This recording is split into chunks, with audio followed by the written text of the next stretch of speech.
វិន័យនិងការស្ដាយក្រោយទាំងពីរនេះមានទម្ងន់ដូចគ្នាតែភាពខុសគ្នាគឺនៅក្នុងលទ្ធផលវិន័យគឺជាទម្ងន់ដែលអ្នកជ្រើសរើសទទួលយកដើម្បីបង្កើតអនាគតល្អប្រសើរវាអាចធ្ងន់នៅថ្ងៃនេះប៉ុន្តែវាធ្វើឲ្យថ្ងៃស្អែករបស់អ្នកកាន់តែស្រាលខណៈដែលការស្ដាយក្រោយគឺជាទម្ងន់ដែលមកតាមក្រោយនៅពេលដែលអ្នកមិនបានធ្វើអ្វីមួយដែលគួរតែធ្វើវាធ្វើឲ្យថ្ងៃស្អែកកាន់តែធ្ងន់ដោយសារតែការអាណិតនិងការសោកស្ដាយរបស់អ្នកដូច្នេះជ្រើសរើសទទួលទម្ងន់នៃវិន័យនៅថ្ងៃនេះ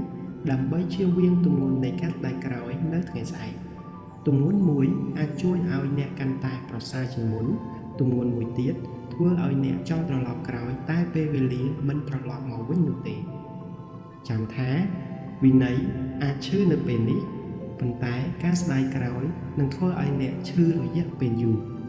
សូមធ្វើការ like និងចែករំលែកទៅកាន់មិត្តរបស់អ្នក